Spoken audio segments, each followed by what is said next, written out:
This is the HomeTech Podcast for Friday, November 7th from Sarasota, Florida. I'm Seth Johnson. From Reynoldsburg, Ohio, I'm TJ Huddleston. And from Pickering, Ontario, I'm Gavin Campbell. And welcome to the HomeTech Podcast all about home technology, home automation, and it's that time of the year, guys. Head on over to Apollo. They've got the H2 annual holiday ornament out. Last year, I have it right here, actually. It's close to my desk. Little Christmas tree. It's so cute. And now I'm going to have next to it a, what is this? It's a snowflake. It's a snowflake. I ordered two of them with the rechargeable batteries, so I'm excited to get it. Oh, you can order them now. I didn't realize that. Okay, pre-orders did open up. Okay, I'm going to have to order a few. And they have a couple different tiers that'll be different prices. So if you are listening to the show, it's probably too late for the first tier, but you can get the second tier. It's just a little more expensive.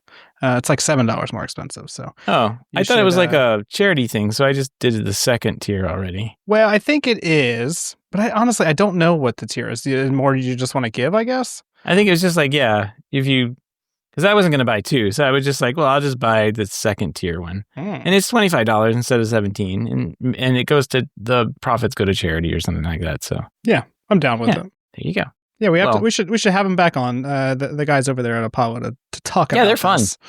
You know, it'd be good to have them to talk about this. It's always interesting to hear about these little projects. This is obviously not something they're going to sell full time. It's something they've just made for the holidays and to do for charity. But it's always interesting to hear what goes into these things that companies like this make, especially for one-off products. Yeah. Yeah, no. And this is a fun one. Usually it has some songs associated with it. Last year, the songs had wrong notes in them, and it drove Greg and I nuts. And so, like, I did a pull request to correct the songs, but I don't know if it ever made it out there. So I'm curious to see what songs it ships with this year. It was a fun little, like, trip down memory lane to program the songs to, because it was the old Nokia. Do you remember you had the old Nokia phones that didn't have like ringtones, but you could like program them with like 3, B2 or something like that, and it was like the old school music notation that Nokia came up with. It was really a blast from the past, if you will, making ringtones back in the day. All right, so I clearly cannot read because literally the second sentence of the listing, all tiers are the same product with different donation amounts. Oh, so, there you go. Yeah. That's what I figured. I did not read that at all, so that's my fault. Yeah, donate at whatever tier you feel comfortable with, and you can get the batteries, the USB. You know what? I didn't buy the batteries. I just bought a 5-foot USB-C cable because I don't know why I needed it, but I figured it was like $2-3, and I was like, a 5-foot USB-C cable for this? I'll buy that. Yeah, I did buy the rechargeable batteries with mine, so I could just run a cable to it, but you know. Why not just put a battery in them? I just realized that the batteries are different. Yeah, I should have bought those. They're smaller. Yeah, it's a 16340, which I've actually never heard of. No. And these things are going on my tree where I already have power there anyway, so I'm just going to use the cable. And actually, I think you might be in luck, Seth, if you had a battery from last year. I think they're the same. This says it uses a 16340, which I've never heard of, or an RCR 123A. So that one is a little more familiar. I feel like the one last year used it. It probably did. I'm looking at it right now. Yeah, it doesn't say what goes in there. It just says battery. But it's a little small one. I thought it was the longer ones. I have a couple around. 18650? Yeah. Like the normal They're one, like right? in everything. Yeah. I thought I had one on nearby. I was messing with something the other day. But I think it's in a box behind me right now. But yeah, hey, I should have grabbed one because I don't need those batteries that often. So, yeah. Oh well. I'll have the ornament. I'll be able to plug it in, and I'll have something festive on my desk for the rest of the holiday season. So that's fun. If you're listening to the show, they probably still have some left. You should go pick one up. They're a fun little device. You can integrate with Home Assistant. They do the same things that their other sensors do, like the presence detection and Bluetooth beacon and a couple other things. So it's a very nice thing to have. The old one did use a CR123A. So if you have Is there a difference between a CRC123A or a CR123A? I assume I have no idea. Thing. It sounds like you're having a stroke, and I don't know. Yeah, I was like, there's so many different Maybe the RCR is a rechargeable version of it. That could be. That makes sense. Yeah. All right, so basically same battery as last year, which is nice. And battery only ships in the USA. So, Yeah, well. because, lithium. Oh, here it is. Button 1, Jingle Bells. Button 2, Rudolph the Red-Nosed Reindeer. And button 3, Let It Snow, Let It Snow. And button 4, I think it's got a fourth button. I don't think it had that last year. Oh. Button 4 is going to give you Blue Christmas. And I think I changed mine out, one of them for Feliz Navidad, because I didn't care about Blue Christmas. So I'm going to switch out one of my buttons for golden. Now I know who watched it. Yeah, well, I have an 8-year-old, so I wasn't going to get away from that one. That soundtrack is really good, though. It actually is. It really is. It got some bangers on there. Yeah. Cool. Well, anyway, we'll put a link to this in the show notes. Head on over there to Apollo Automation. Grab one of these for the holiday season. Put it on your Christmas tree. It'll be fun. Trust me. What else we got? We got our own Unify World Conference was today. And guys, Gavin went to a link and downloaded everything before it was deleted, it looks like. Yeah. This is when procrastination pays off, because I opened all the links and I just never read them. I just kept them open and then they got taken down, but I had all the tabs still open, so I was able to save them. Ooh. So looks like a bunch of interesting things planned for Unify. I guess Unify World Conference is like, I don't know who gets invited to this thing. It's got to be like their top retailers or maybe their distributors. I don't know. Maybe the biggest of Unify fanboys or something goes to this. I'm not sure. But it seems like every year this thing rolls around and they announce a bunch of new stuff and everybody gets excited and tries to talk about it online and then they go around and delete it. So like it's some kind of secret. Yeah, it's always on the Ubiquity subreddit. And I think it's because there was previously a Ubiquity staff member that was actually on the moderator team for the Ubiquity subreddit.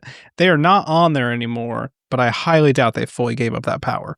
So anything you post on the Ubiquity subreddit is subject to whatever Ubiquity wants you to see. There you go. And this has happened before. I think it was a year or two ago when they did the other, World Conference thing that they have. Somebody else made a post and was like, "This is everything that was there," and then it was deleted shortly after. So. But if you go on X, there are some threads on there with everyone posting even more details, so you can find the information. You mean Twitter? X. Formerly known as Twitter. Yeah, that's what you got to say. You got to say the whole thing out. So major announcements, Unify Fabric. I guess it merges everything together. Finally, network, protect, access, talk, all into one integrated app, which is fine, I guess, if you need that. One of the bigger things I think I saw for unified access was around their credentials. I didn't realize they didn't have this feature, but if you have multiple sites, it doesn't share those credentials between the sites. That's kind of a big feature these days because you may have two offices or two locations in the same town that need to have, credentials that shared credentials back and forth. And you're not like, if you're using NFC cards, you need to tap one-on-one and get in that way. So that's nice to have. I remember, what is it? What's the PDK? PDK didn't have that for a while, and they recently launched a big new infrastructure, new project management thing that actually had that ability. It was one of the biggest features people were looking for. So that's good for the access line. Protect looks like it's getting some combined camera dashboards for multiple locations. I feel like they already have that, so it's not like a big thing. Alarm Manager, they've getting integrated triggers across sites, which is nice if you have multiple sites. It sounds like the big boys could use a lot of this stuff. For unified automation, theft alert, and one store notifies all the other stores in real time. So I guess that's useful. That's pretty nice. Yeah. AI enhancements, of course. I mean, because you can't. It's the buzzword. You have to say. Yeah, it's AI. the buzzword. Yeah. They are going to work on their AI network optimization engine.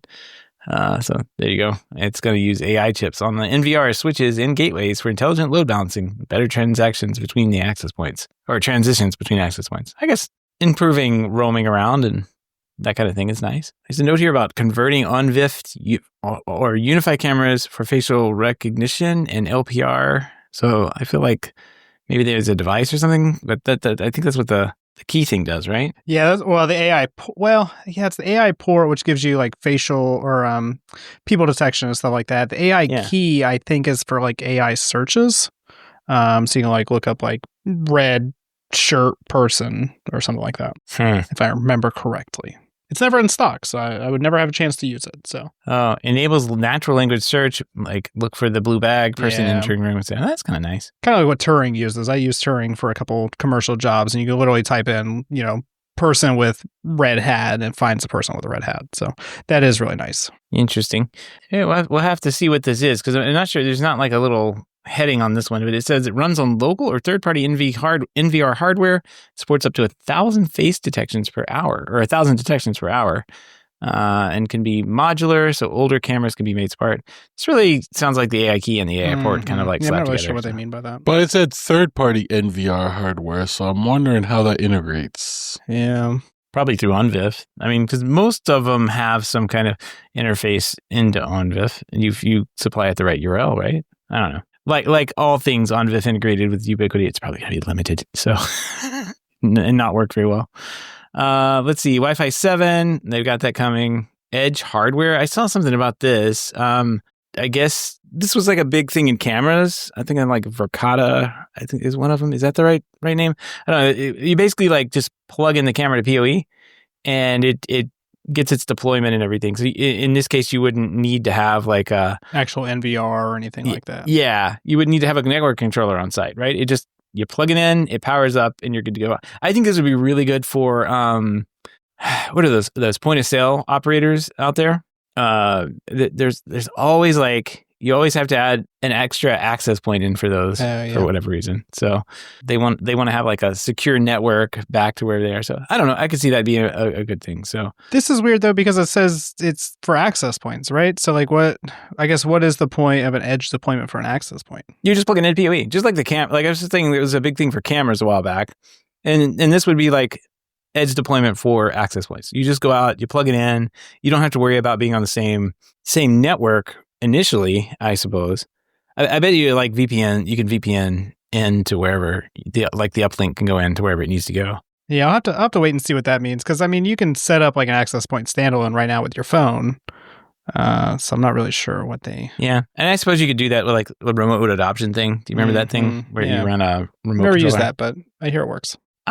We used to use it all the time. Instead of installing cloud keys at everybody's house, we had like one server running at the office with dynamic DNS, and we would just adopt, and then that thing crashed, and we had no backups. And I was like, well, at least the access points are still working. Can't do anything with them ever again, but yeah. Next time you go out, just do a reset on them. But oh well, you live, you learn. The third-party support for access control stuff is nice. So they've got, retrofit capable for non-PoE environments, which is most of them. Most installations using access control are using traditional access control wiring. Ubiquiti stuff is nice, but it is PoE, right? And so, for example, I know one of their card readers, you run PoE to the card reader, and then you connect the card reader to the strike. That is not how a traditional access control system works. You run a wire from the strike to the panel. You run a wire from the card reader to the panel. So the Ubiquiti way is nicer. But there's just not, if you're going to retrofit it, you basically have to run new cables. And that's just not an option for a lot of people. So this will be interesting to see come out, and especially if they support third-party card readers. I don't know if they do. I don't do a whole lot of Ubiquiti access control at the moment. But that is a huge one when you can save somebody like several $1,000s by reusing all their card readers, especially when the card readers are basically the same thing. Yeah, it says here support for OSDP, which is the Open Supervised Device Protocol. That's the replacement for the old and busted, Weekend. That like, it was like the easiest thing in the hack. There was like basically no security on it, or it just been bypassed. I used to know somebody who worked on the OSDP project, and they'd advocate for security manufacturers to bring that on board. So yeah, I mean, you could use anything that supports that protocol. And it's like AES 128 encryption. So like it is top of the line security for the security system, which, believe it or not, all the old stuff is not secure at all. The keypad basically at this point in time, like there's no encryption on it. So yeah, that's good. Good deal. What's this last thing here? Yeah, it says physical access rebuild, replace reliance on third-party providers, built-in redundancy and fault tolerance. I wonder what that is. Yeah, I'm not sure what that means. Protect, I think, AI, of course, you're getting that. There was an ENVR, an ENVR core, and some like crazy looking things I saw pictures of, with like a cheese grater looking NVR cover thing posted in a rack. So a new Mac one? Yeah. I mean, it looked like that, but with like the fine Mac cheese NVR. grater. Yeah. People were making fun of it. Let's see. They're going to stick with the G5 as the entry value line. G6 is going to be the flagship with all the zoom, the LiDAR, the industrial high-end options, and you've got the G6 PTZ and AI PTZ lines for that makes sense. tracking all the stuff. Yeah. So that none of that's changed. We've seen that for a long time, I guess. They definitely need to keep the cheap camera in the lineup because, I mean, $130 for a camera is already a lot for a lot of people. So anything they can do to bring that price down a little bit without, you don't need all the fancy extra stuff, just give me a cheapy camera that works. Yeah. Looks like they're going to have cloud redundancy. So if you've got some recordings on the NVR goes down, you may have some backups in the cloud. That's nice. That's nice. Yeah. Alarm, sensors, and monitoring. I don't care about this stuff. Smoke alarm. Yeah, it's coming out next year. Like, I don't know. Like, all this stuff is there. Let's let it come out first and be in stock first, and then we'll go from there. So, Pro AV, the drive, all that stuff. When's the Pro AV stuff hitting? We haven't heard of that AV product. Remember I think we have already? a bet on how much it will cost too, or something. Yeah, we do. I was looking for people talking about that in these things, but they were like, hey, they would ask a question about it, but nobody responded to them. So, and then of course all the stuff just disappeared. So Gavin's got a backup, but it doesn't look like there was any information about the video distribution system that they were bringing to the table. I'm really curious about that. And our pricing, where's our bets? Friendly wager, UAV pricing. TJ's down for $400. Gavin's down for $499, and I'm saying $1,000. $1,000 up. Whatever they release will be substantially cheaper than what is available today. So maybe. No, definitely. All right. but we'll probably require more hardware, like switches or something like that. Well, I think that's where Ubiquiti is really going to nail it. It's not going to be a bunch of extra stuff. You're just going to buy the adapters, and that's it. So we'll see how it goes. Yeah, the adapters and their switches, basically. I think. Well, like, right, yeah. The AV Pro AV switches didn't. I mean, because it's not going to work without their stuff anyway. Let's be honest. Yeah. I mean, if you're going to do any type of 4K video streaming, you need a serious network in place. Like, there's just not an option to. I mean, you can downgrade and compress the signal, but if you want like end-to-end 4K, less compression as possible, it needs to be a serious network. So, anyway, Unify World Conference. It's not news. It's suppressed. But we picked up the details and we're sharing it with you. And Gavin has these really long pictures that when I open them up on our little server thing here, they don't like show properly. But it looks like just the same stuff you normally see at every other trade show. Yeah, pretty much. People going around poking at it. So, all right, well, maybe we'll see some at CES in January. Ooh. Are you going, Seth? Have you been confirmed yet? What? I mean, so, all right. So let's just say I was on the other day and I was like, I should probably buy that ticket, that airplane ticket that we've been talking about. Yeah. And they were doing before all the airports are shut down. I was going to say, I went to buy it and I'm looking, I'm like, are they going to be flying airplanes in January? So I bought the extra one where I can cancel it. So I got an airplane ticket now. Oh, wow. Yeah. You're probably on the wrong dates, but that's fine. Yeah, it's probably the wrong day. I'd like to tell everybody that's been asking me, they can stop asking now. Seth has got a ticket. Have you had a lot of people He asking? has a place to stay. People have been asking me, like, is Seth going? Is Seth going? Is Seth going? It's like, hey, there's 3 of us here. Why are we so concerned about Seth? That's what I'm saying. I'm not even the fun one. That's true. Well, if it makes you feel any better, Seth, your flight timing is better than mine. I had to buy a ticket for my brother-in-law who is flying out of Louisville, Kentucky next week. So. Oh, yeah. Well, he might not be. I mean, I'm just saying. Yeah, I was going to say, I don't know if that's going to happen now. So could be worse, I guess. Well, I can tell you, I will not be flying if the air traffic control has not been paid by January. So, yeah. But yeah, CES January, we're gonna be there. I'll be there. I don't remember what days Gavin will be there. I'll be there like the 4th through the 10th. Yeah, I'll be there the same day. I'll reach at the B&B like probably an hour before we're supposed to be there for. Nice. Like I timed it perfectly. That's good. Yeah, I'm getting in super early. It's like 9 o'clock in the morning, so I'm gonna have to go to the casino or something. I don't know. They have those there, I think. I've heard. They do?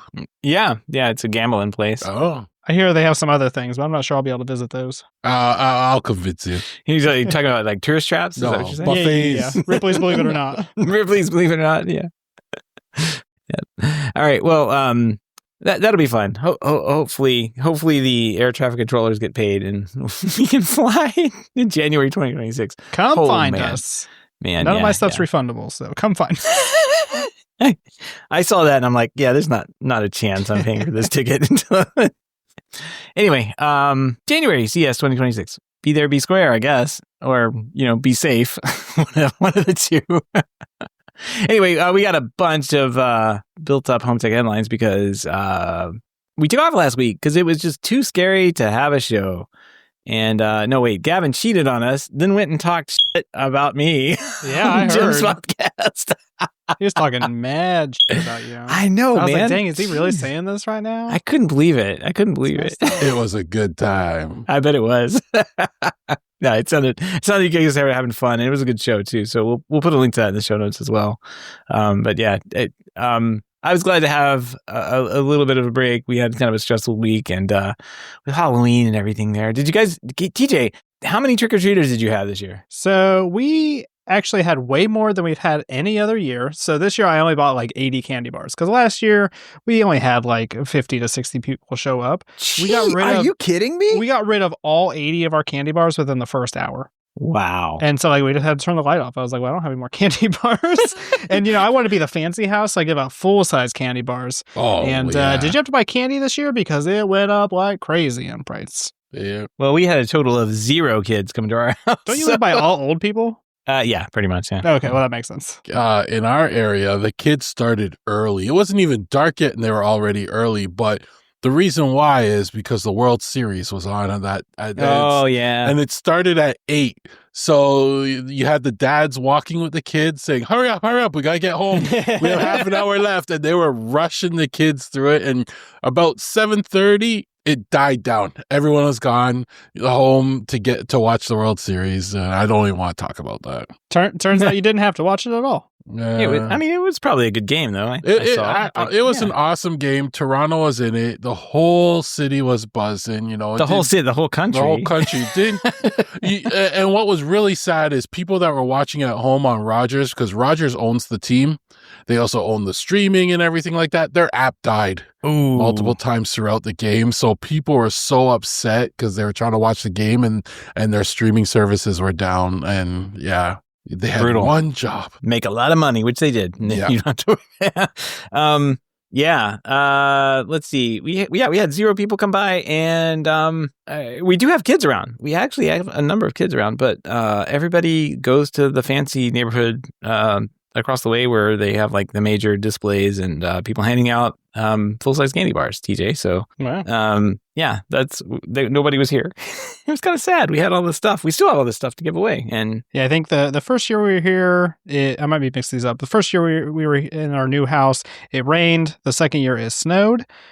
This year it rained literally all day except the 2 hours that Trick or Treat happened. Oh, it was like the strangest thing. They're just storming because I was gonna bring a fire out in the front yard and hand out like beers and stuff, and then it's just raining all day. So I was like, well, I guess I'm not doing that. It was literally the best Halloween trick or treat. I think I've like weather here I've ever experienced in my entire life. Like usually here it's like hot, muggy, foggy, yuck. This year it was absolute like 64 degrees, 60 degrees outside. Like it was nice and cool, low humidity, beautiful weather. Couldn't have asked for anything more. And we didn't go anywhere. We stayed home. So, oh well. Anyway, got a bunch of HomeTech headlines because we took off last week. And what do you guys say we get started? Let's do it. Let's do it. The U.S. government is considering the ban on TP-Link routers due to national security concerns tied to the company's Chinese origins. Despite TP-Link's efforts to address these concerns, including splitting into U.S. and Chinese entities and joining the CVE program, the Commerce Department has gained support from the Departments of Justice, Homeland Security, and Defense. This is something crazy in here. TP-Link holds up to 65% of the US router market. 65%? Wow. That's crazy. I had no idea that many TP-Link routers were out there. That's just crazy. That's because they offer like very cheap equipment that people go in and like my neighbor just bought a switch and it was a TP-Link switch, and the only reason he bought it was because it was like $40, right? And you can't really compete with that because all they look at is I need a switch, 1 gig, $40, done. And I think, that's the market they have on lock. Yeah, this doesn't surprise me because every time I look on Amazon for like networking equipment in general, it's always TP-Link. And I use TP-Link switches because you can get a 5-port metal case switch for like $5 or $10. It is so crazy cheap for what they offer. And I was looking before the show when we were talking about this. And you can buy a Wi-Fi 6. It's an AX1800. It's a pretty good little Wi-Fi router. $60 from TP-Link. I mean, that is crazy cheap. So if I'm an average consumer and I'm looking for a Wi-Fi router, that's what I'm going to buy. Like, what am I going to buy a Netgear for like $200? I'm going to buy this TP-Link. Well, the Justice Department's also looking into that pricing and antitrust review right now. The company is disputing claims of market dominance and predatory pricing. But, enjoy your $5 switches and routers, I guess. Man, better stock up. That's crazy. Yeah. What they should do is, just team up. Like, what did TikTok do? They teamed up with the Oracle guy. What's his name? They teamed up with Steve him. Ellison. Yeah, Steve Ellison. And they just need to get like somebody that is rich in Trump's pocket. There you go. In Trump's pocket. There you go. I mean, just think of having access to 65% of the router market in the US. That's pretty wild. So. More data collection for somebody. Anyway, let's move on here. This is a fun story I ran across, and we'll just probably put it in the links, but it's a new study from the University of Cambridge and Meta Reality Labs. It questions whether Ultra HDs, like 4K and 8K, are actually improved viewing quality for most people. They measure the resolution limit of the human eye and basically figured out that having at a 2.5 meter viewing distance, a 44-inch 4K or 8K TV offers no advantage over lower resolutions QHD screens. Thanks to all these researchers just yucking in our yum, like we can't have nice things. We can't have fun. We can't have fun. Everybody, 8K is old anyway. You're going to have to go 16Ks, right? That's we got to have big numbers every year. Big numbers. Are people even watching TV anymore? I thought everybody just watched stuff on their phone. Yeah, it's pretty much. I don't watch TV anymore. You AirPlay it in HD to your TV and watch it there. So I watch it on my iPod Nano. Yeah, I think it's all marketing too. Like in the end, the marketing people need something to push, and like 4K, 8K, 16K, they need to push it. And when they're at 8K, so they come out with QLED and all those fancy terms and stuff. The consumer just sees bigger number, bigger screen. And they go with that in the end. I don't think they care about the resolution and stuff. They just want all the Ks and all the inches. Yeah. I think the overall, like the biggest thing you would notice is not so much the pixel density or whatever, that the 8K and 4K, but like if it's a it has the HDR stuff like that. Yes, you really do notice a difference. If you can feel, like if you're sitting in front of your screen and you feel the heat come off of it during an explosion, I think you're winning right there, right? You have to put sunglasses on to watch it. That'd be cool. But it also has like the dark blacks. That'd be really cool. So I think that's what we should start looking at our TVs to do. Give us sunburn when we're watching. That'd be great. I think the biggest concern of people these days when they go TV shopping is, will it fit through the door and down the stairs? That's the top of their mind now. That's the way it is. All the TVs look pretty good these days. I just walking through like Best Buy or Costco and checking them out. It's not bad. Not bad stuff out there. I mean, there's still the cheap stuff. Like there's still but I mean, if you're looking at a $300 98-inch TV, you're getting what you're paying for. Right. But you don't care about resolution at that point. You don't care what it looks like. Yeah, it's like half washed out if you get off access for like 2 degrees. But yeah, who cares? It's a giant TV for a low price. All right, let's move on. We got a bunch of new products here. First up, $39 SwitchBot candle warmer. We've made smart candles. Yeah. Instead of lighting the candle with fire, this lamp gently warms it to release the scent. So there you go. It's basically, what are the Sensity things that people sell? Like, it's basically that with Matter compatibility. And from SwitchBot, $39. Get one for mom.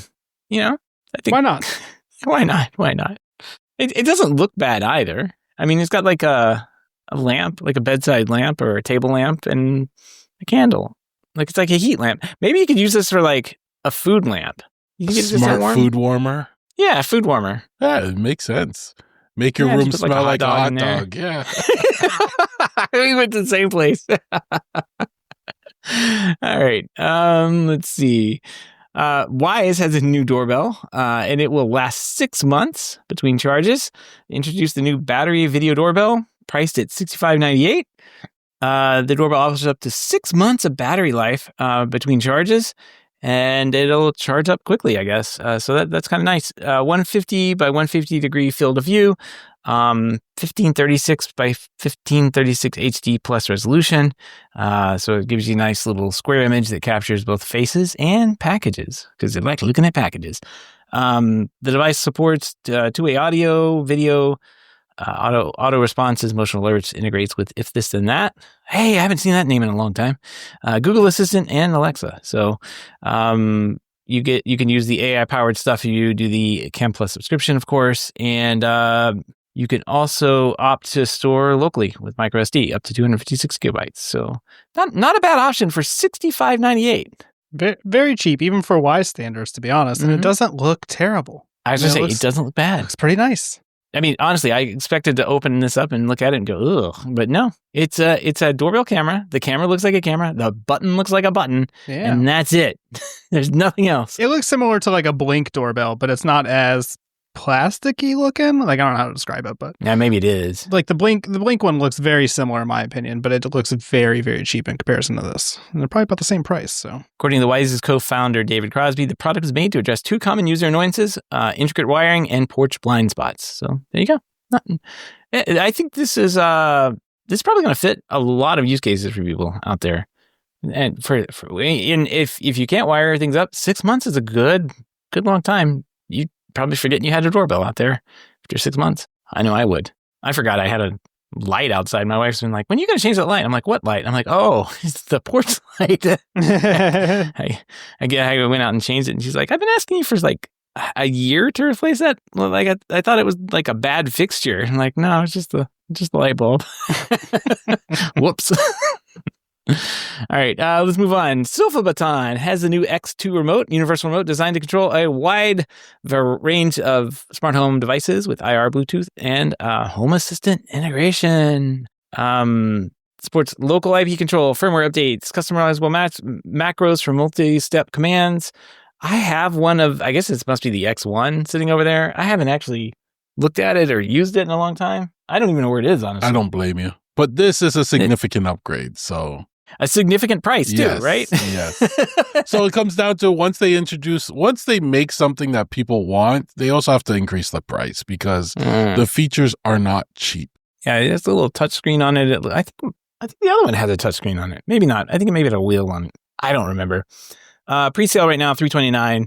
Should be $379 for sale. And you can add on the Sofabaton X2 infrared repeater for an additional $50, but right now on pre-sale it's $39. So there's a nice little bundle offer with a discount if you want to go buy this in pre-sale. And it's wireless charging, so you put it on the stand, it charges. The little direction thing kind of looks like, I guess that's like an old Apple TV or something like that, remote.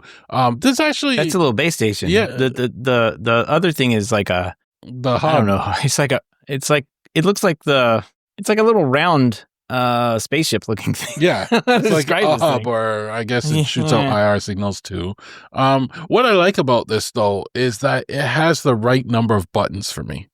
right? When I look at it, it has the usual buttons like the guide, the mute, the volume, direction, fast forward, rewind, the 4 colored buttons, and then it has 3 other programmable A, B, and C. Yeah. It has a nice balance of buttons on here. And then if you wanted a number keypad, you can do that via the touchscreen, which is very similar to the Harmony Elites, I believe it is. They work. They did it. So I like the number of buttons on this. I think they're getting closer and closer to taking some space, some of that, market share from Harmony. But then you have the price thing here now. It's the $329 pre-sale, and that's US dollars. You're starting to get up in price. Yeah. Okay. So I definitely had the X series, and it has a little wheel on it, and it's not that impressive. And the Home Assistant integration was basically very limited. So I'm curious to see if the Home Assistant integration gets better with this one. Yeah. Or I'm pretty sure it will. I hope so. For that price, it wasn't very good. Yeah. But I think it's time to move on from the previous generations. This is a totally different game. Yeah, I'm looking at the X1S, which is what I have, and it says API functionality through the app lets you integrate other applications. Maybe I just need to open up the old iOS thing and see, because it's got Home Assistant listed here, but I swear it was just very basic, bring in a couple of macros or something like that, and it wasn't fun. So I'll have to go and look and see what they've done to update it recently. Might be useful. I don't know. Let's see. We got a new product from Govee, a power outlet, right in time for Wemo to shut down. You see, they're shutting down their servers. They're like, yeah, we cancel it. We said we were gonna. No, we're not doing that. We're shutting down. So, Govee's launching a smart plug outlet extender that turns 2 wall outlets into 6. Plus, it has 2 USB ports on there too. Let's see, $32.99. You can pre-order it now. Ships October 31st, which was the other day, so it's shipping now. This looks kind of fun. Why not? Why not, Govee? Yeah, I mean, this kind of seems like one of those things that, why not? Yeah. I mean, I don't know. I don't really see the point of this for myself, but I have bought several smart power strips before, so I do see the use case of those. Well, yeah, I have a power strip that I power all my battery charging off of and automate some of that. And I'll even tell you another use when we get into the projects that I'm using my power strip for as well. Yeah. Okay. Nice little teaser there, Gavin. You're welcome. All right. Well, let's move on then. Can't wait to hear what that is. Eve has was rolled out a major update to the shutter switch, which now supports Matter 1.4.1 standard. It allows the switch to work across Apple, all of the things. Let's just say it works across everything, because that supports Matter. And this device in particular controls blind shutters manually by the app, voice commands, and fits into a standard 55mm frames for easy installation. So if you were in the market of automating, I guess manual blinds, this might be something for you. It's kind of cool. What's it look like?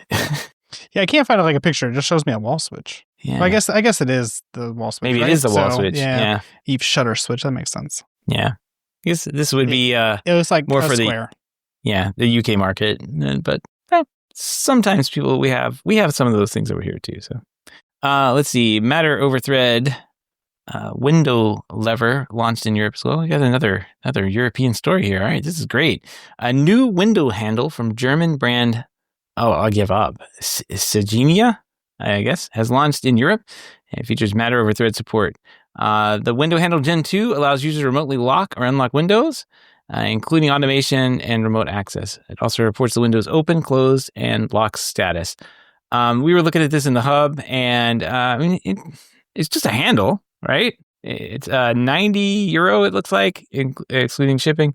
It's just a handle, and it basically locks and unlocks. I think people were thinking that maybe it would open itself up and unlock itself, but I think it's just click a door lock, a basic door lock, and it would just do nothing until you maybe spins or something until you actually click it to unlock or something like that. What do you think? I don't know what the value of it just locking and unlocking. I mean, just unlock your windows. It doesn't do anything. It doesn't open them. Yeah, because even it detects if your window's open. Okay, your window's open, but you can't do anything about it. It's not going to close the window for you.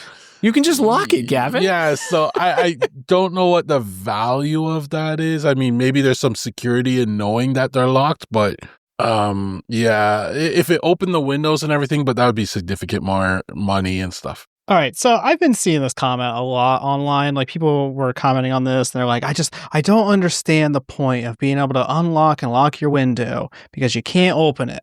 And I'm like, guys, we all have smart locks? My smart lock does not open my door. It literally just locks or unlocks. That's all it does. And I understand, like, sometimes the smart lock has a little different access because you can type in a PIN code and it lets you in and all that good stuff. It's the same concept, though. It just tells me if it's locked or unlocked. But it's different use case because you're walking up to a smart door. You want it to auto unlock or something for you too. So you're walking into that, right? Where a window is a little different because if I'm walking up that window, I'm going to unlock it and I still have to push it open too anyway, so. I see what TJ's saying. Like, this could be good for a dashboard, right? Like, I just want to know if it's locked. I mean, literally, I have a smart lock. I mean, it's nice that it auto locks and unlocks. But one of the reasons I bought a smart lock is just literally so I can tell it's locked at nighttime when I go to bed. Yeah. I don't have to get out of bed to see that my door is locked. But on a window case, when I close my windows, I lock it too. Like there's You're so many most times. There's so many times I'll close my door and I'll leave it unlocked. So having it auto lock at night is that little extra sense of security. But my windows, when I walk up to them, I'm gonna unlock them and push them open, and then I'll close them and lock them back. Right? I don't know. Maybe somebody will find value in it. Maybe you have kids that keep leaving the windows unlocked randomly for some reason. Yeah. Well, I mean, I guess for me, this is a nice little status piece. Like, is the window shut? Yes or no? And then also, if it's shut, is it locked at the appropriate times? And I mean, at €90, that's a lot of money for that status notification. But especially when you have more windows in your home than you do doors. Yeah, it's lower than I thought it was going to be. Because if you look at like what TJ is talking about under regular door lock, I mean, you're looking at $200-300 for those. Mm-hmm. Also has a key, but sure, yeah, and it's a little more complicated. It's got a keypad. I mean, it does other stuff. I don't know. Yeah, I understand this, but it's one of those devices that kind of just let you know. Yeah. All right. Well, cool. Good job. It's got Matter. So there we go. We've got a story here that is over on Reddit from a post over there. Bluity is getting an official smart home integration. Looks like they're going to have a home assistant integration. So gives you the inverter status, battery status, AC DC switch, main unit power switch, AC eco status, and in what work mode it's in, backup, self-consumption, peak and off peak, as well as a disaster warning. There's a couple of stations that are supported, and I guess if you have one of these and use them for battery backup, I think these are the big ones, right? Like the ones you'd put on your house. They're also the portable ones too, I think. Yeah. Oh, the little portable ones. Portable ones have some sparks. Like 2,000 watt and 3,000 watts, 300 watt, stuff like that. And I know Jim over at the Home Gadget Geek gave a few examples of how we could utilize this type of automation with Home Assistant, whether it's automatically switching onto battery for a period of time, or switching off of it. He tied in some solar power to his so he can monitor and switch around things. So there's some use cases. All right. Well, and they're not like crazy expensive, at least for the portable ones. Yeah, that's why they're very popular. They also heavily go on sale during like Black Friday and stuff like that.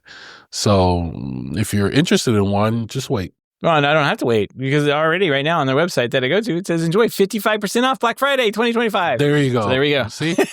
There you Stuff like this is nice because I'm actually I'm getting a shed here in a couple weeks, which I've talked about on the show. But I was talking in the Slack channel because I was like, I need to find some lighting options for the shed, because I don't want to run power out there. I have to to do it properly. I have to get a permit. I could do the work. It's not that hard, but I'm just not going to run power out there. I do have PoE out there, so I could do some kind of like PoE lighting or something like that. But Morton in the Slack channel was suggesting I buy one of these little battery packs, the little portable ones, and then I could just run regular electric in the shed and use solar panels. Yeah. And I was like, well, that's smart. But then I went on like a rabbit hole and I found out you can actually recharge this with solar. And then I could possibly use PoE to recharge the battery pack. And so that way I don't have to worry about the solar. But the point is that it would be nice to integrate that all into Home Assistant, and so that way I can actually tell what my battery capacity and stuff is. Yeah. I don't really need that. I mean, but it might influence my decision on which product I buy here in a couple weeks, or next spring whenever I actually do this project. So it is cool to see this come out. These all have like little. I'm looking. There's solar generators here, starting around $700 up to $1,800, depending on the wattage you need and want. Depending on how long the party's going to be out in the shed, how long you're just sitting around the shed doing nothing, I guess. Working on the shed. You've got options, TJ. You've got a lot more options than you thought. You thought you were going to be stuck just PoE everything. PoE all the things. Which they do make like PoE lights and stuff, but it's like, I don't know. All right. Some business news here. Amazon's laying off 30,000 employees starting on, I guess it was last Tuesday, one of its largest workforce reductions since 2022. It's going to span a number of divisions, including HR, devices and services, kind of the big ones, operations, and AWS. Devices and services, kind of the big ones. When this story came out, I was like, oh, that's probably why the guy quit. the CEO is with the company like 15 years. He's kind of up and left all of a sudden. And now their division gets hit with a bunch of these layoffs. So sucks. It always happens. It seems to happen this time of year, like right on the holidays. It's like, everybody gets laid off. It's sad that these type of stories are becoming more and more like they're happening more and more often, because I even hear the layoffs happening at Microsoft and various other companies, right? And large layoffs. And it just means a lot of people are out of a job now and looking for the job. The job market's now getting not oversaturated, but the unemployment is now growing. And it just hurts. It's sad. Yeah. Especially around this time, because you got things like Christmas coming up. Yeah, like this is the busiest time of year. And I mean, just to put, that on you when you have like to deal with all the holiday stuff and all that. It's like if they're gonna do it like in August before the new iPhones come out, because all these people have bought a new iPhone and then you lost your job. Like that hurts. Layoffs.fyi, I guess that's a site, estimates 98,000 tech jobs have been lost in 2025 across 216 companies. Wow. So a lot of loss in the. Everybody's getting fired for the AI thing. So there you go. I don't think that was the case in this case. I think they're just firing people for the holidays because it's a good company. But they've been on all these companies have been on hiring benzes for a while. So it's got to catch up at some point. At some point, yeah. Let's see. Neato, we got some graveyard stories here. Neato Robotics is going to be shutting down cloud support, rendering their smart features unusable. If you have a Neato robot, the parent company Vorwerk had promised to maintain cloud services for 5 years. However, users are now being notified that the My Neato app will just stop working and the vacuums will only function in manual mode. Vorwerk cites evolving cybersecurity standards and compliance regulations as the reasons for ending support earlier than promised. That sucks. If you got a Neato vacuum, it's no more. I'm not putting one of these in my my museum though. Maybe one day I'll put something, but at least it still works if you like push the buttons and stuff. That's fine. At some point, all of this stuff is going to die. It's kind of like the Nest thermostat a couple weeks ago dying. It's still a thermostat, which is exactly what you want. If a company is ending support for something and they make the device not work, that's wrong. But at least make it work locally. That's all you got to do. No more routines, no more scheduling. Yeah, it does kind of suck though. You needs a local API. You need to talk to the Home Assistant. If they had just like moved everything over and said, "Oh, you can do a Home Assistant integration," I think it would have been all right, because they'd be like, "Oh, just go get Home Assistant, Green or something, hook that up, and you're good to go." And we can shut. Home Assistant should create like a forum, like a community do your thing forum, where a company like this could just post it in the forum and say, "All right, community, do your thing. Here's all the schematics. Here's everything you need to create your own API. Go do your thing." And then watch, within a week, you'll see a GitHub pull request for, a new local API to keep this thing going. Yeah, you don't need security like these companies are doing for like a local API thing. All they need to do is go do your thing. here's the API calls it, and you figure out the IP address, and you just call in and tell it what to do, and the robot does it. That's all. Because for the most part, you just need for the most part, you just need the basics in the API. You know, like go stop, go home. You know, go to this room, whatever, right? And the brains and the smarts with all the scheduling stuff can all be done through Home Assistant automations. So I mean, like, yeah, I wish more companies would think like that. Like, just post it in the community and let them go do their thing. Mm-hmm. I like it. Great idea. Well, all the links and topics we discussed tonight can be found over on our show notes over at HomeTech.fm/549. All right, mailbag. We've got a couple pieces of the mailbag. First off, Alex sent this funny video over. It's a TJ would appreciate. And I got to say, not only did TJ appreciate this, I appreciated this video as well.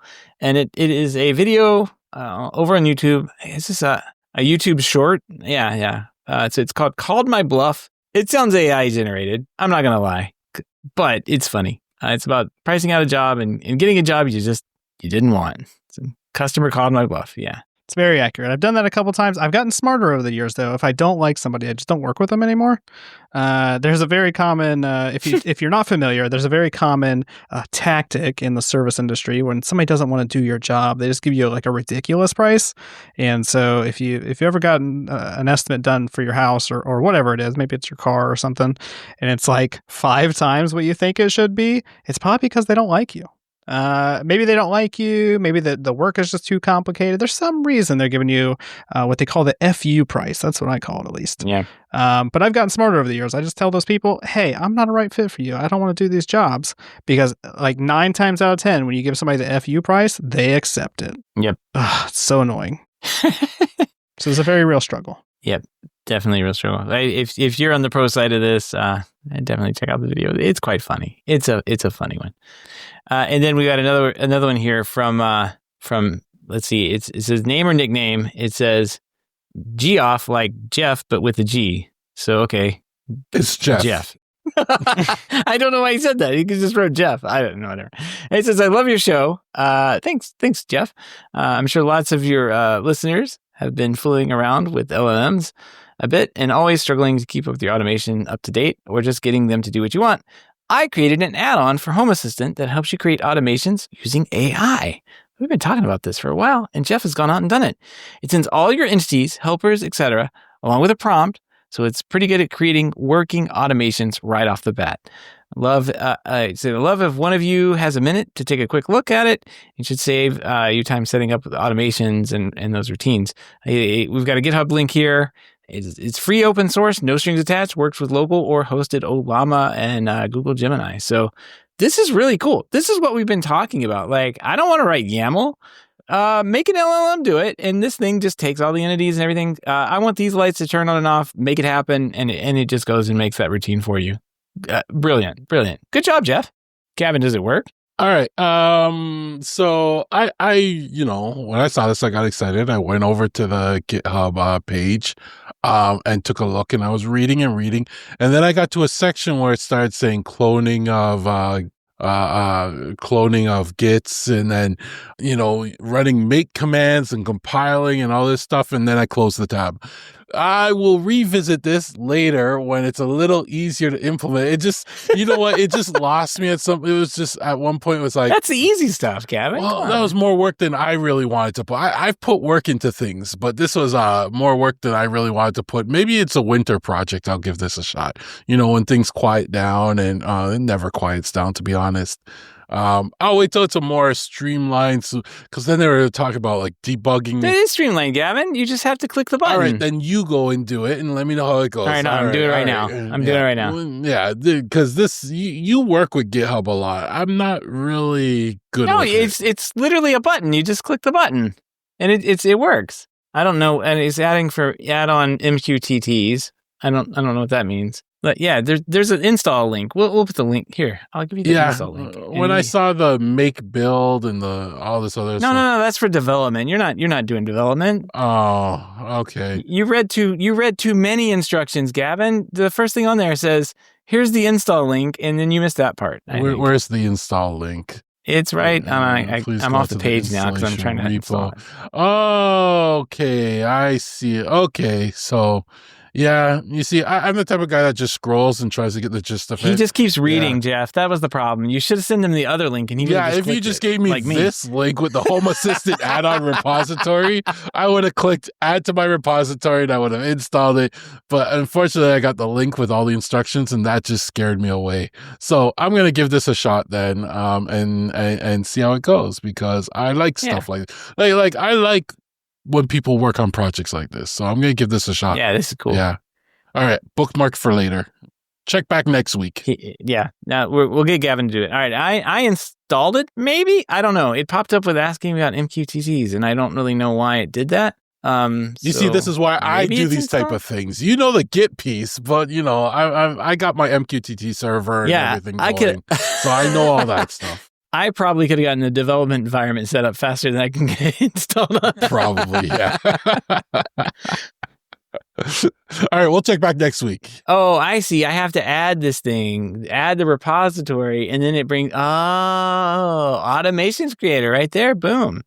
That's really fun. Oh, yeah, this is easy. If I just read the instructions and press the buttons next to the things. Very cool. All right. Yeah, I'll have to play with this as well. This is neat. I got it installed before Gavin did. Well, now that I have the right link, geez. All right, picks of the week. We've got two of them. One of them is exclusive. If you're on our HomeTech Slack, and you're a supporter of the show, you'll get that free invite. That invite over there to invite you in to learn how to learn. You can go to HomeTech.fm/support, and you can see how you can get that invite to the Slack. And it's only $20 a month, right, Seth? Yeah, I mean, there's 3 tiers. You see, they have the same benefits, but you can pay whatever. Yeah, TJ will buy 2 of the first tier, and I will buy the second tier. That's only $1 a month. That's all it takes. Yeah, $1. well, come on. We don't care. I mean, when we do, but I mean, we literally can't pay Gavin whenever you guys don't give us money. So I know that's why he was off last week. Yeah, he's just like he is furloughed. Just the government shut down. We can't pay Gavin. I don't know why Gavin's getting paid. Seth does all the work, but Gavin gets paid. Gavin just increased my LLM charges twofold by dumping 10,000 links into the show notes here. So every time I put a link in, it costs you some money. Yeah, well, it crashes the server. Clearly, I gotta step up my link game now. Maybe I can automate links adding. Oh boy, I'm in trouble. All right, first link we'll put in here. This is the exclusive content. Darren in the hub went out and got one of these AI projection mapping things, LumaBot, and a few $100, something to do that. Like you hook it up to a projector, it's a few $100s. I thought the pricing wasn't bad. I think there's some kind of subscription price through the holidays when you're using it, because what it does is it does the projection mapping onto your walls and everything, which is nice. It makes all the video straight and with your projector being crooked. But you can I think you could just describe what you want to happen up there. You say, I want Santa, I want a winter scene or whatever, and it'll just make it, and it'll put it up there, make a little animations and everything. It's so smart. I really like this product. I thought it was, I was going to wait till see what it looked like at his house.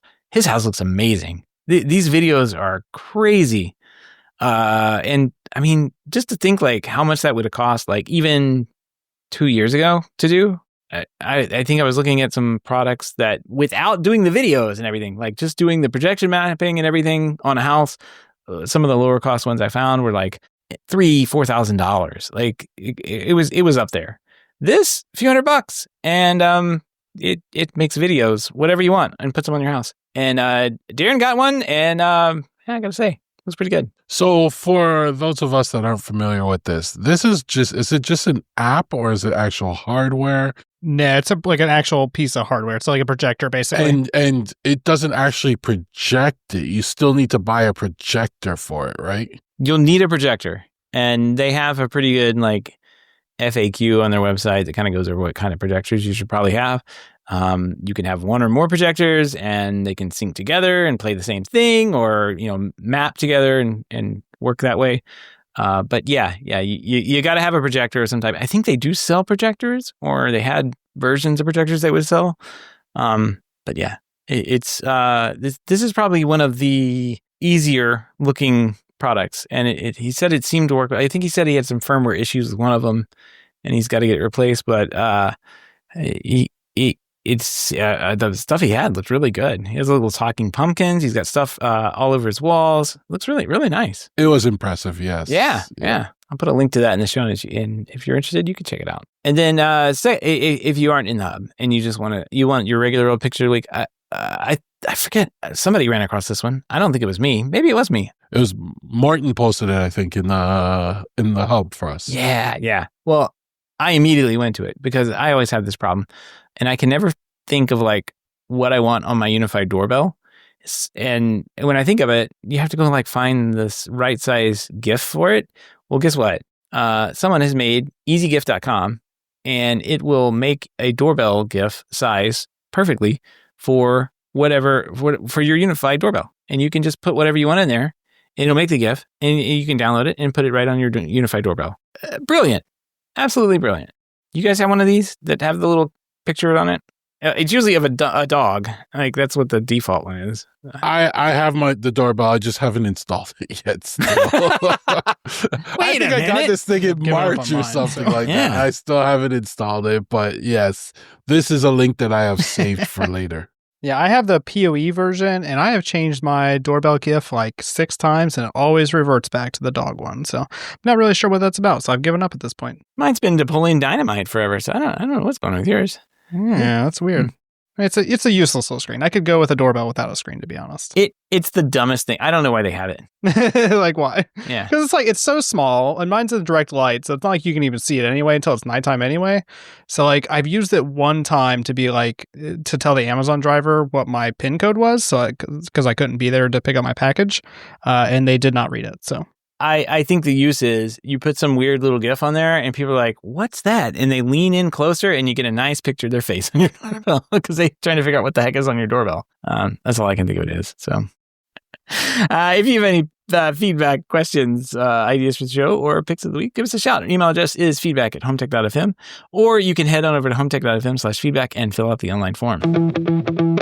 All right. Project updates, but first we do have some Home Assistant updates. El Taco joins the Works with Home Assistant program. Do they make tacos? No, they don't. They make basically what looks to be like a Shelly type device. So, yeah. It's very similar to a Shelly device. Yeah. Why do they have like the same design and like the same it's the same logo script like writing too? Yeah, I mean there's only so many ways you can make these little relays, right? Because they have to fit within a certain space and everything like that. I don't know, it just looks very similar to Shelly. The name derives from Elektrischer Task Kontakt, which is electrical push button contact in German. I can't speak German. From their first impulse switch innovation, they started all the way back in 1949. You gotta get some El Tacos. So, what a terrible name, though. I wonder how you actually say it. It's I think it's just like it says. It's just like what the trade professional electricians call them, El Tacos. I guess it just kind of goes back to being called that. So. Works with Home Assistant now. So there we go. Home Assistant updates. We've got one of those too. Guess what? Am I updated? I don't know. You probably haven't. You'll do it live on the show right about now. Click update. Right. It was released. I thought it was updated, Gavin. It released today. So literally probably like a number of hours ago. Oh yeah, 2025-11. Yes. Yeah. No, I'm on 10.4. I thought I was up to date because I was, but now not anymore. Yep. So Home Assistant release 2025.11. And you know what? This is actually a pretty big release, even though it's not like fancy in your face stuff. There's a lot going on with this release. But first I want to point out they did announce that they will be announcing some new hardware on the 19th. So we'll be waiting for that stream. It's funny because you could guess at what it is, but there are some leaks in the GitHub code and stuff like that kind of exposes what it was. I'll just leave it at that if you want to go find out. Boo. No, I don't want to spoil it. I don't want to spoil it. Exactly. But whatever comes out, just remember, Apollo Automation will probably have it in stock for us Canadians, and I can order it from there. I'm, building up a big order from them just so I can get the free shipping. But and you can get your ornament too at the same time. Yes, I'll be doing a number of things, yes. But some of the new things in this update. They have a new target picker for entities. So when you're doing your automations and stuff and you're picking your entities or devices or whatever, it gives you a better idea of what you're picking, especially if you don't have like a standard naming convention. It will help you identify the area they're in or the floor they're on or the device they're associated with. So that got a nice, new interface. Works really well, looks really nice.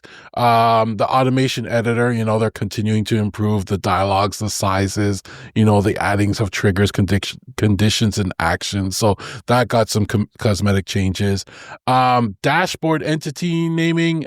This was actually pretty awesome because sometimes in my case, on certain dashboards, I want the area to be included in the name. On other dashboards, I don't want the area to be included in the name. Like if it's an area dashboard, for example, I just want to say light, because I know that's the light in the kitchen, right? But on my lighting dashboard that lists all the lights, I want it to say kitchen light. So you have a lot of customization around the naming where you can include things such as the area, the floor, even the device, use the device name and stuff like that. So that was really cool feature they can add. They added some new integrations. One I saw in there that I use is Fing, so I'm gonna have to look that up. That's like a network monitoring device, so I'll go play around with that. But they also added a lot of improvements to existing integrations, such as SwitchBot now supports the garage door openers. They added LED control to unify network devices. They added control for climate devices, and they added real link updates to identify more details about objects, such as the type of person that it detected, a man or a woman, or the type of car or stuff like that. So those were some really good improvements. They did add improvements to the home dashboard. So this is something they introduced a few versions ago. So they're now grouping areas by floor, so they're easily identifiable. The suggested entities and favorites are now combined in their single smart section, so it's easier to see that stuff. The lights, climate, and security views now have their own dedicated dashboards, so that's nice. So you can use them with any dashboard and navigate them like any other dashboard now. And with all these changes, they're slowly getting closer to how I currently have my dashboard set up, which is what I'm liking because I'm seeing where they're going. And pretty soon my dashboards will be even more automated. I don't have to have all my custom scripting. In terms of breaking changes, there are only a few this update, so that's pretty good. One I will mention because it was not mentioned in their notes, but they no longer will be writing to the Home Assistant log file. They said they took that away because it added extra stress onto SSDs and stuff like that, and they write to another location instead. I have to look up more details in this because I use that log file a lot to see what's going on or what may be breaking and stuff, so now I gotta find out how I'm going to troubleshoot things when they're not working. So that's something to keep in mind after the upgrade. But it's a nice upgrade anyways, and go out and upgrade today. I forgot to hit start when you started talking. I fully expected to be done, but yeah, oh well. It's not. Sounds like a good update though. And nine new automations. It is a good update. Action Air, Firefly 3, and OpenRGB. Several other ones. So, all good stuff. I keep hearing about the dashboards, and I just the areas one really serves my purposes. I go to that; it has the thing I really want to turn on and off at the top, and I just click it, and I haven't used anything else. Yeah, and it's pretty good, but they're iterating on it. So it's getting better and better and better. And pretty soon the default dashboard that gets created will be automatically generated from, the devices and the areas you put them in or the tags you may put on them or the type. So it's going there. It's just taking time. I haven't noticed any differences in areas since I turned it on. So maybe I'm doing it wrong, but clearly I'm doing it wrong. But yeah. Good stuff from Home Assistant. There's a link here for camera versus spiders, which also may have some helpful hints on like how to stop spiders from putting cobwebs in front of your cameras. Yeah, this was a thread I saw in the Home Assistant forums that, is dear to my heart because it's one of the things I'm constantly battling. These damn spiders keep putting webs in front of my cameras and, it triggers my camera constantly.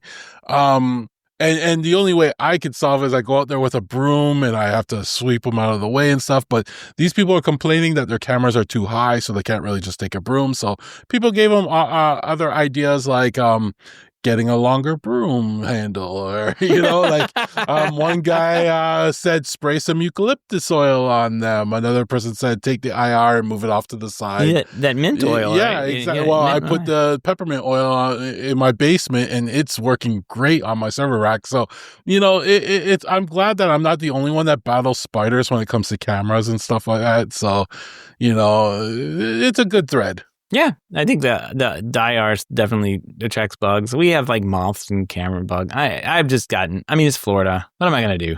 I can't do any of this. The bugs will just laugh at that and they'll just fly around it even more. Yeah, true. So True. yeah. And then you got one more link here about millimeter wave being shipped. Is this Innovelli thing? The millimeter wave? Yeah. So I got notice this week that Innovelli is now going to be shipping their new millimeter wave sense switches. And I feel like I've been waiting over a year for these things. Like I swore I ordered mine probably in 2024, early 2024. So, it's glad to see them finally getting to the point where they're switching. Right now, it's just the Zigbee ones they're switching, but the Z-Wave ones they said are only like 2 weeks behind. And those are the ones I'm waiting on. So eventually, if you pre-ordered the Innovelli switches, millimeter wave switches, just, be happy. Know they'll be here soon. Probably before Christmas. Coming soon. All right. Well, and Gavin, you're on a roll here, so you got a bunch of projects. What's going on? It's been a few weeks since I've been here. These have been building up, just want to mention Unraid 7.2.0 was released. This is for those that like to run Unraid. A great release because now when you use it through your phone, it has like dynamic adjusting and everything like that. Oh, so it's I heard much about that. better interface on your phone. I forgot the reactive interface, maybe I think is the term. Yeah, mobile reactive. And the other the interface sucked on the other one. Like you'd go to start a Docker and like you'd click it and you're like, well, where's the menu? And then it would be like off on the left somewhere. You have to like scroll around looking for it. Yeah, so that's way better. The other thing I did notice is it uses so much less resources. So my server looks like it's hardly ever being used now because for some reason it uses so much less resources. So it's worth the upgrade. So go check that out. It's that time of the year. I had to put my Navimo lawnmower away into storage. Yeah, lucky you. But me too.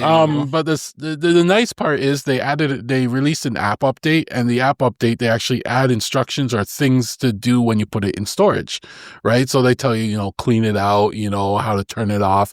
One of the things they mentioned was, when you have it in storage, bring it inside because of the battery, but also to charge the battery every 100 days or so, right? Like plug it in and charge the battery, which not doing that. Yeah.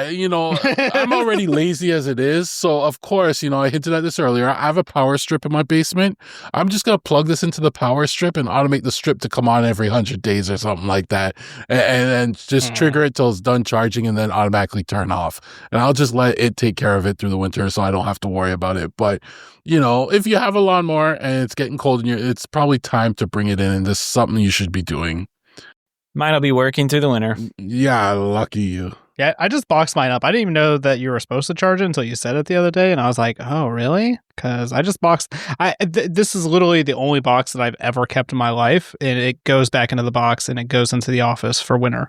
So I'm not pulling it out to charge it. Yeah, I'm very picky. I'm very picky about it because the battery is not like easily replaceable or anything like that. So it's like you'll have a shed you can keep it in soon, TJ. That shed will still be cold though in the winter. It's probably too cold. True. You want to bring it forget in the about house. that. I'm sorry. Yeah. I mean, it's only going to work for like 4 years anyway. The battery should be fine.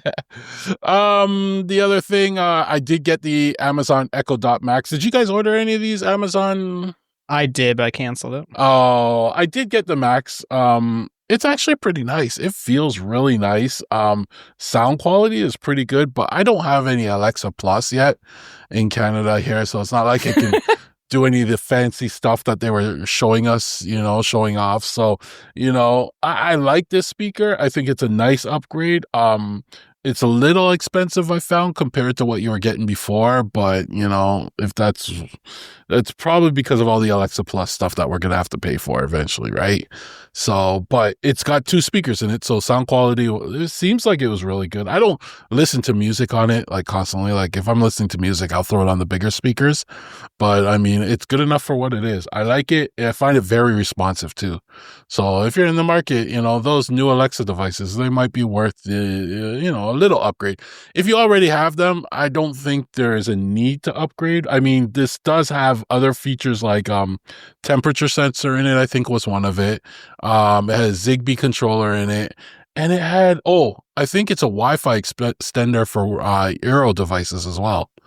So those are some cool like features in it that, might be worth the upgrade if you're looking for it. So, I got that. That was last week, I think it was, I got that.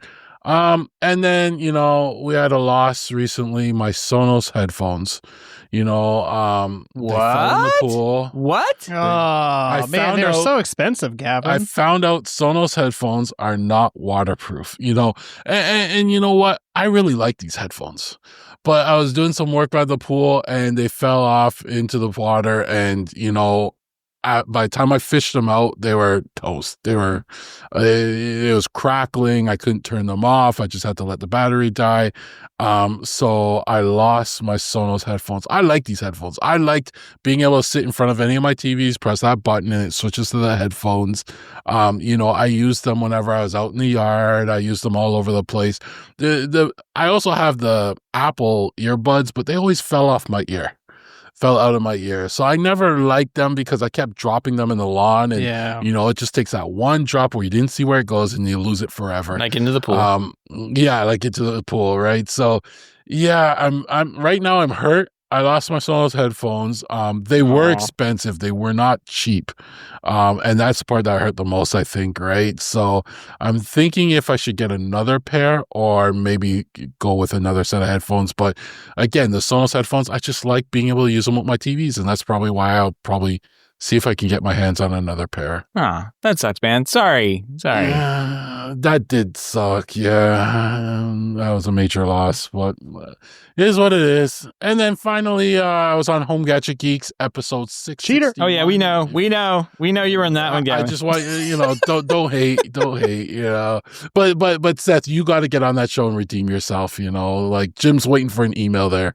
I feel like I'm gonna have to. Like it's just, man. We talked about a lot of things. We talked about local LLMs. We talked about the Amazon stuff, AI, etc. Yeah. Seth's projects, and we had a good laugh. So that was episode 661. Yeah, it was actually a really good episode and fun to listen to, and it got progressively better. As we made more fun of Seth. Yes, I know. Oh man, I was just cracking up. I was absolutely cracking up at the end. But it is a good episode. Man, brutal. And that wraps up my projects for like the last 2 or 3 weeks, I think. I guess we're gonna go into Seth. I didn't want TJ, to take the brunt of like coming off all of your projects, and so I was like, you know what, I'll just be the shim in the middle here that goes over all of my one project that's not done yet. So. One of them is a project I just found right before the show that I'm going to need to do, and that's clean up the HVAC system behind me because I don't think it's blowing, and it's one of those mini split systems. And we had the HVAC area here, kind of like you're supposed to do like the once a year thing where they come in and they look at everything, and I kind of know how to do that. So like most of the times I do that myself, but I don't know. It's been a couple of years. So I just wanted to come check all the numbers and everything. And they did. Everything's fine.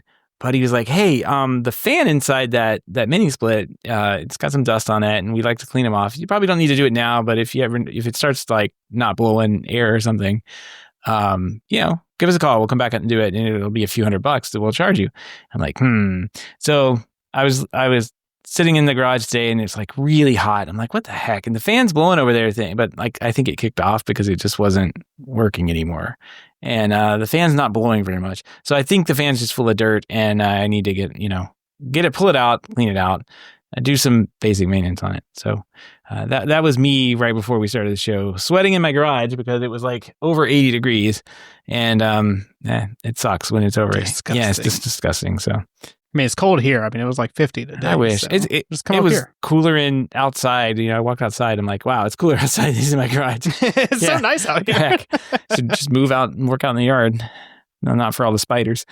And then in the yard, about this time of year, I start kind of tinkering around with all of the lights, for the Christmas time, for the Halloween time, for the Thanksgiving time, all that kind of thing. So I had those Govee lights, right? Those they were 24-volt Govee lights, outdoor. I had like 5 or 6 of them, I think, that have survived over time. I've kind of like done some surgery on them and Frankenstein them into like being controlled with WLED. They were never reliable. I had a little tiny power supply for them for WLED to work off of, which just wasn't all that great. And so I was just like, you know what? I don't like these things anyway. They look awful, right? The Govee thing was like a little plastic thing. It's like, I am going to go and actually get some like fun lights that I can use for the festivities, right? And I've been going and staring at all the stuff over at Holiday Coro. Have you guys ever seen that? They do like the holiday, what is it called? Coroplast? Like the plastic things where they do the little pixel LED stuff on it. I like all that stuff. I don't necessarily like the pixel LED design stuff because I think it looks kind of weird, but it's fun to like go and see people have singing Christmas trees and that kind of thing in their lawn. I'm probably not going to do that.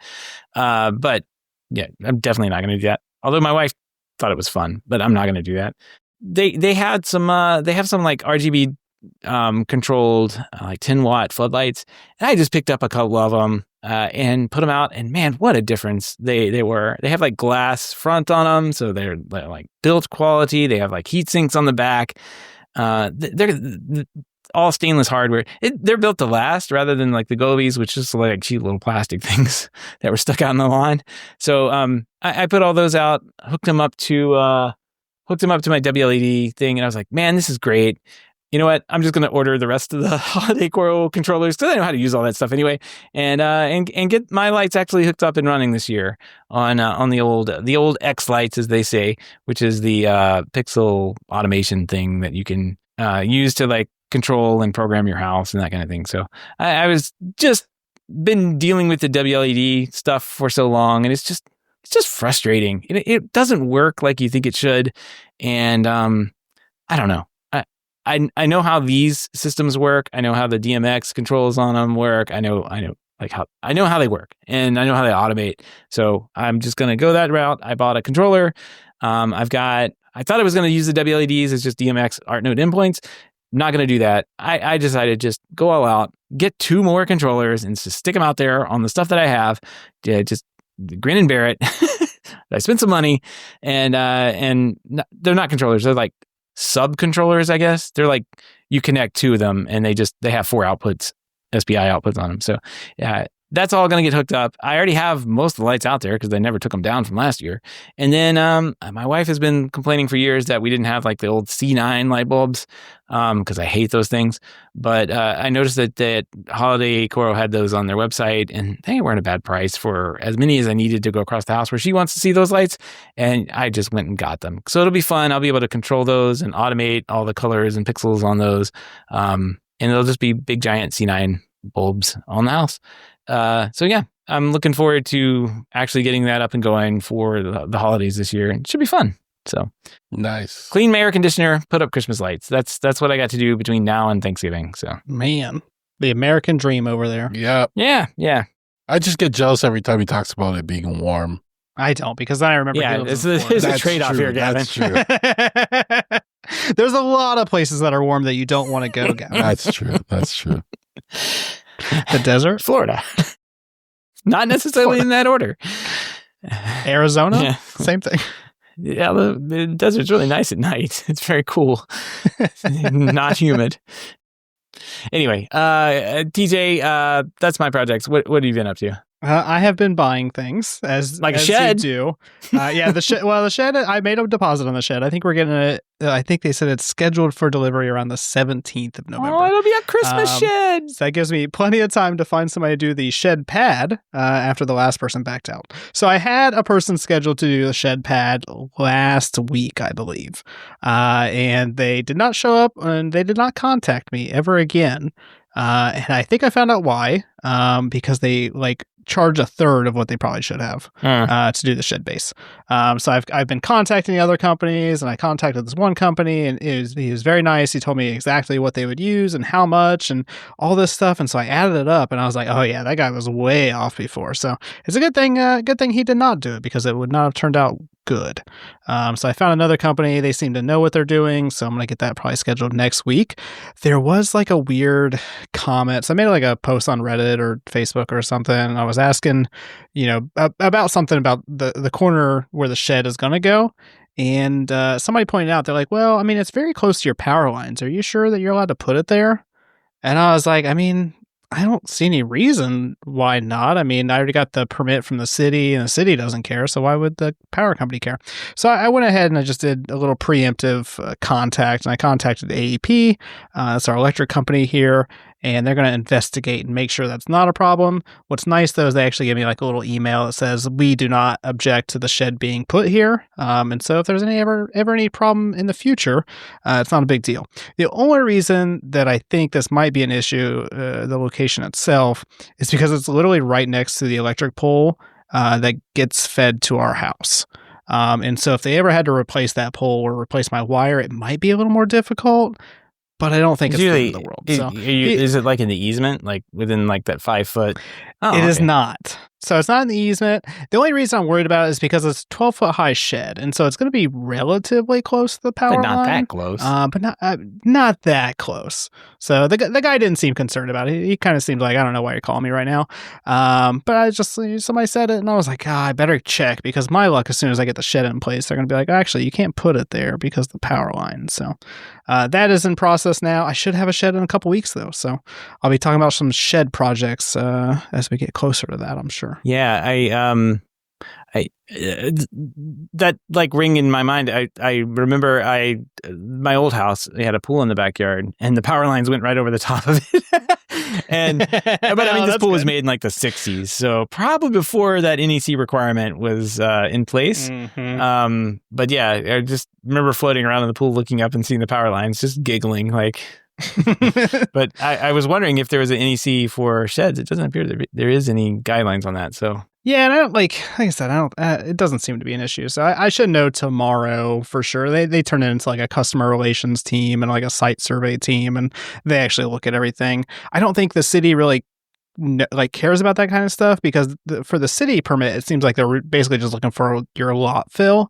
You can only fill up so much of the usable land on your lot, and so I think that's all they really care about. So like I said, not a big deal. Somebody no, sir, you've got one too many flower beds in here. You got to get rid of this thing. Well, so it's not flower beds, but it's decks and sheds and stuff. So my neighbor wanted to get a bigger shed and just actually put it next to his existing shed, but he got denied because he has a deck and a shed and everything else already. So he's already taken up a lot of usable land. I don't know if this is common. This is the first time I own a house, but I assume that's kind of what permits are doing for the most part. They probably just don't want you to have a giant concrete slab over your entire lawn. So, I mean, that's what replenishes the water table and all that stuff. So, yeah.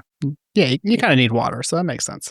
But, I figured I might as well just keep up buying expensive things. And so I bought a new 3D printer. What? I bought, I've been wanting to get a resin printer for a while.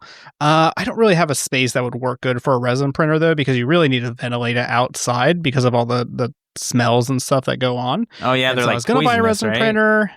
Yeah, they're not good for you at all. I mean, an FDM printer is not good for you anyway, but it doesn't smell as chemically and stuff.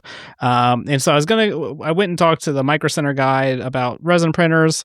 I was gonna do it, but it's like by the time I buy the printer and then all the curing stuff, and then I have to like figure out ventilation, so I'm gonna be at like many thousands of dollars.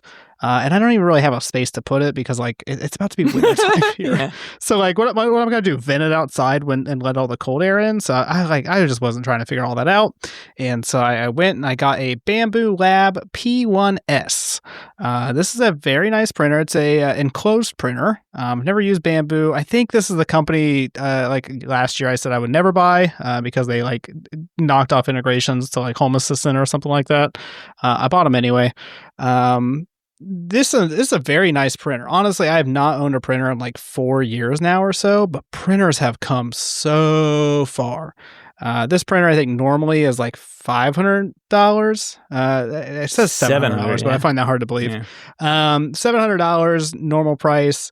But this thing has auto bed leveling. It has a camera built into it. It's got a nice screen on it that you can access things. It's a very easy to use printer, and it literally, like, I'm always skeptical when they say it's works right out of the box.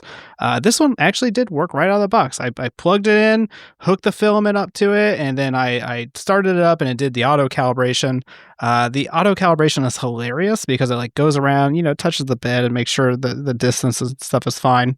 But it does like anti-vibration tests and stuff like this. Like it just goes crazy for like 5 minutes, and it sounds like a robot in the corner going off. But I did buy the one with the AMS2 Pro. So this is a multi-filament feeder. Some 3D printers, they have multiple heads. Those ones are very expensive. I think the Bamboo Lab equivalent to that one was like, $1,500 or $2,000 for dual extruders. This one is just multi-filament, and so it has 4 slots for filament up to the top. And that way you can just automatically feed different colors, or maybe you just have all the same color. And so when it runs out, it just automatically switches. It is on sale right now, so it's only $550. It says the normal price is $949. So very good deal right now for Black Friday ish shopping. It's crazy how the price has dropped on these printers. Like, it's insane. Like, I don't even want to think what I paid for mine. Well, yeah, and they're just so much easier. I mean, like, so even for the $400 that it's on sale right now, it used to be like the Creality Ender series of printers. Those were like $200 or so, and you can find them on sale for $150 or so. But it didn't have auto bed leveling. It doesn't have a camera. It doesn't have an enclosure. The enclosure is really nice for printing anyway because it stops the drafts and other temperature changes. It makes printing so much easier. When I had my Ender 3 Pro, you would just get like drafts in the room, and it would cause the corner of the print to lift up and all kinds of stuff. So having an enclosed printer for $400, that's a crazy deal.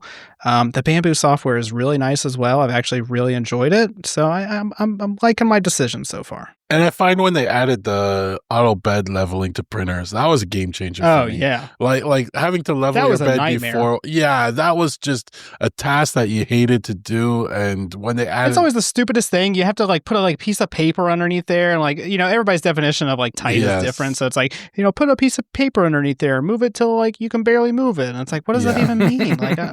And then they came out with like kits. I think it was like BTT or something like that. Came out with like auto bed leveling kits, so you could like add that on, but then you have to like program it. So it's nice that these relatively inexpensive printers are coming with the auto bed leveling. I think that is probably the best feature.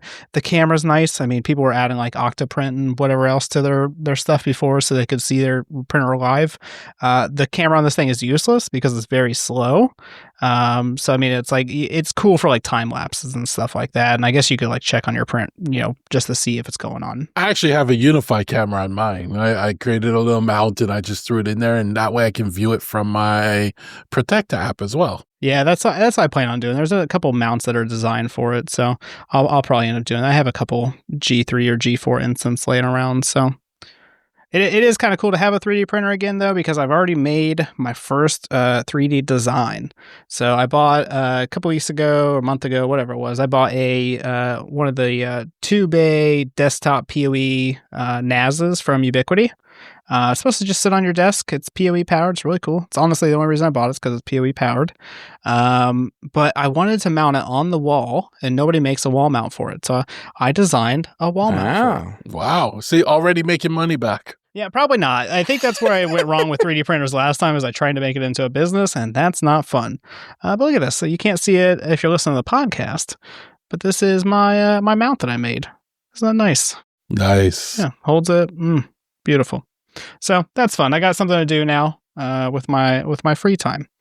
Then the next thing I bought is I finally got a robot vacuum and mop that I like. I've had a couple robot mops. I think I had, I don't remember which Dream I had, but I had some Dream robot mop. After like 3 days, I got clogged up. And so I took that as the sign that I should not own that robot mop.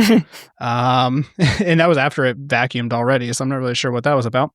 So I went ahead and I bought a Eufy E25. This is a robot vacuum and mop. Honestly, I really like it. I got it for, I think after my credit card rewards and stuff like that, I got it for $200. Normal price is around $700 if I remember correctly. So pretty expensive, but not honestly that expensive for a robot mop. Once you get into the robot mop territory, you're usually talking about $1,000 easily. This one says its MSRP is $1,300. I highly doubt it's going for $1,300 very often. But it's very cheap. The software is really nice on it. Honestly, I'm surprised about the software. It was really cool because it just it drove around and it did the initial mapping and stuff like that, and it just automated my rooms. It was like, this is your kitchen, this is your thing, and I was like, that's very accurate. How did you know that, robot? One thing I did not know. It's got a camera and there's somebody on the other side. Probably. Oh, this is the kitchen. Look at that guy walking around. It's AI. Yeah, sure. AI something. One thing, I don't know if this is like common with robot vacuums or mops, but one thing I did not realize about this until I actually started using it is that it vacuums and mops at the same time. It was such like a cool thing that I've never even thought was possible. I've only used the robot mops that actually have the little like swirly mop pads in the front, and I don't think they mopped at the same time. This one's got a roller for the mop, which is a newer design in the grand scheme of robot vacuums and mops. Oh, yeah. There's not the little pads that spin around. Yeah. I don't like the little pads. They feel like they're not good to me. Yeah. So the biggest advantage of this one, though, I have a Dream. I think it's like an L10 Pro or something like that. The biggest advantage with this one compared to my Dream that I have is that this one is like ultra quiet. So even if I run it at maximum suction and all that stuff, it is literally like a fourth of the volume as my old vacuum. And it's doing both. It's vacuuming and mopping at the same time. So that alone is a huge improvement, because we would not be able to run our old robot vacuum while we were doing anything in the house because it was just so loud. Yeah. This one, I can watch TV and run the vacuum. Oh, wow, really? That's very nice. Yeah. Yeah, the Dream, I think I have similar model Dream. It's got mop pads and stuff on it. But yeah, it's kind of obnoxiously loud, especially when it's like around you, and it's like, all right, I'm gonna go away, you can do your thing. Yeah, especially if you like I always just have mine set to like turbo. I'm like just suck up all the dirt. Why are you not sucking up all the dirt? So just set all 20,000 PAs. Yeah, I mean, I need it all. And so that it's just always obnoxious. But this one, very, very quiet. So as of right now, I've only had it for, I think I got it on Sunday, so I've had it for like 4 days. But so far, I would highly recommend it. Yeah, the roller mop thing looks pretty nice too. I gotta admit, it's pretty slick. I've been seeing more of these come out with that, and it does look nice. Not gonna lie.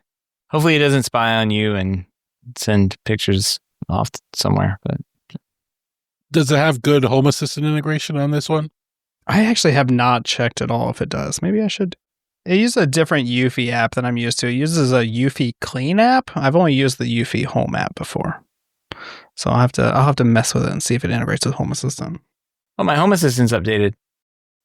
Gavin, I don't see anything different with this dashboard. So I'm just dashboarding wrong, I think. Areas one? The areas one, yeah. It's the same. Do you have floors defined in your setup? I only have one floor. I actually have one floor. It says only floor. And did you put areas in that? What kind of areas? Well, you see, in my house, I would have upstairs, and then I would have master bedroom and blah, blah, blah in it. And on the dashboard now, it would now group them based on floor. But I only have one floor. It says only floor. But since you only have one floor and it's only floor, you're not going to really see a difference. Oh. Or I have like 3 floors, and then I even created a floor for outside. So in the front and back. I have not a floor. Yeah. area. So that's where you'll see the change in the area's dashboard. If you only have one floor, it probably wouldn't make sense. Okay. Yeah, I mean, it works. It's everything I need right in this little spot. Yeah. So not bad. I can't complain, but I just don't see anything different. But maybe I just got a minimal install. So, all right. Well, it's up to date, so that's good. Yeah, I don't see any native integration with the robot mop. So there might be a hacks or something out there, though.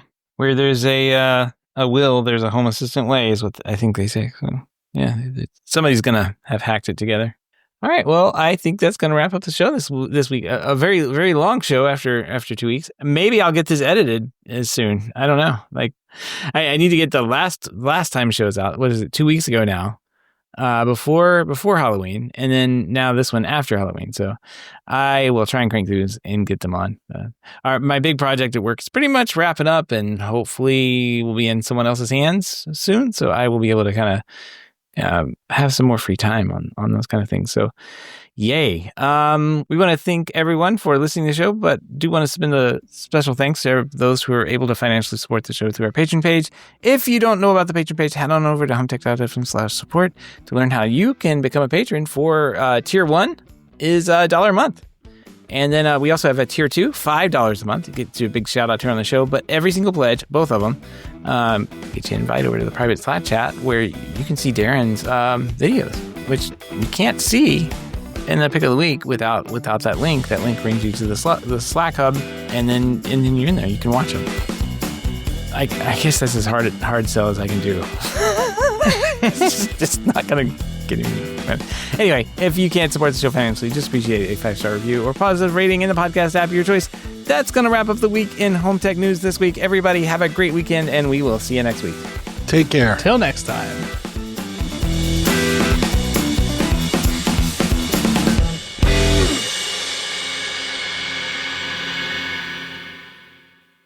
Hey! Finally. We need to sell access to Gavin at CES. Why are we not putting this up on Patreon yet? Yeah. $25 meet and greet with Gavin? Yeah, I'll do it. Yeah. We pocket the money, though. Gavin gets nothing. Wait, hold on a minute. That's how corporations work. I work I'm for sorry, food. Gavin. I work for food. You're welcome to America. That's right. You either like it or you go back.